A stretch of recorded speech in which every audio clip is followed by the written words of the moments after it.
Hi everyone, and welcome back to Queen G's Recipes, and today we are going to be making a no-bake chocolate jelly pudding. It is delicious, easy to make, and the best part of it is that you don't have to use your oven. Okay, so let's go over the ingredients we will be needing here today.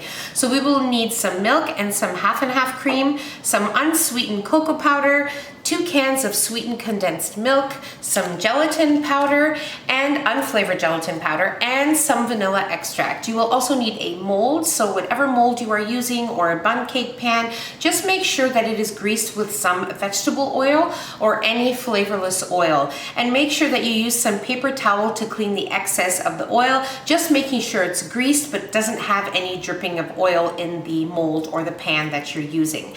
And you will also need some boiling water to bloom your gelatin, and that's pretty much it. So let's move on to making our no-bake chocolate jelly pudding. Okay, so now it's time to bloom our unflavored gelatin here. I have some boiling water, so I'm just going to place it into my bowl.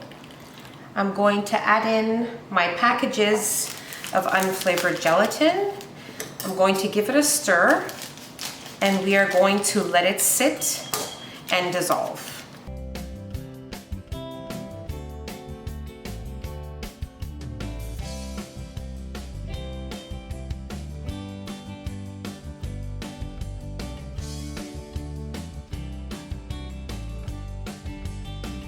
Okay, so very easy. Into a blender, you want to add your milk, half and half cream, your sweetened condensed milk, your unsweetened cocoa powder, and we're going to mix those ingredients for about 2 minutes. When you notice everything is nicely combined together, then you can stop the machine, and then you can add in your gelatin that we have already bloomed and your vanilla extract and mix for about another minute. And that's about it. Very, very simple. So that's what I'm going to do now.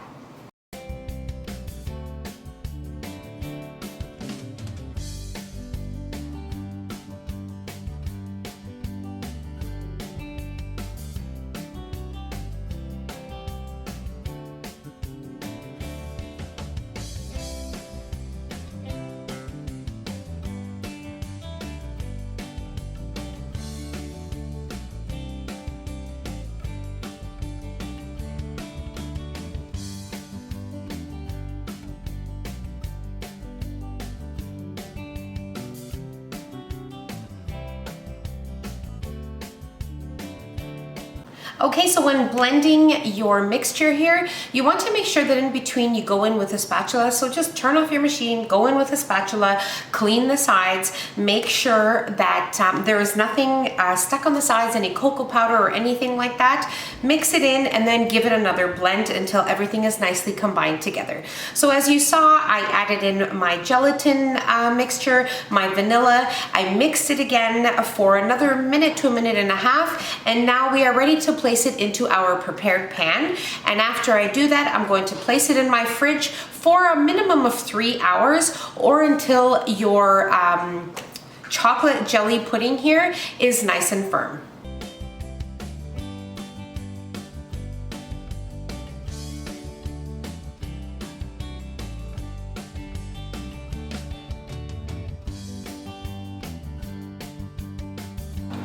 Okay, so my chocolate jelly pudding was in the fridge for a little over 4 hours, and now what I did was I took an offset spatula and just carefully made sure that everything was loose from the pan. And when you move it around like this, you will notice that it starts to loosen from the edge, and that's how you know. Okay, so this looks good. Now what I'm going to do is invert this onto a platter, and then we will be ready to try it.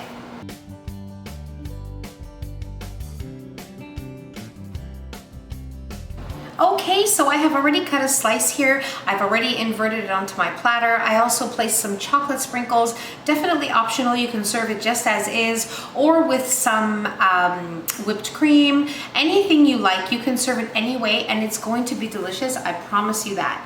So we are going to remove this slice here, and it slices so well, just like a slice of cake.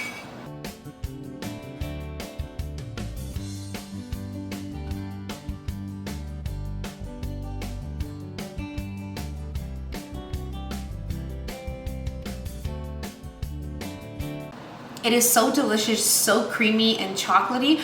It's just perfect, so easy to put together, and I really hope you guys give this one a try. And that's about it. So I really hope you guys enjoyed this video. If you enjoyed the video, don't forget to give us a nice big thumbs up. Don't forget to subscribe if you haven't already, and hit the notification bell so you'll be notified every time I upload a new and delicious recipe. Share the recipe with your family and friends, and don't forget to follow us on Facebook and Instagram. The links will be in the description box below, along with the recipe. And I'll see you on my next video. Take care. Bye everyone.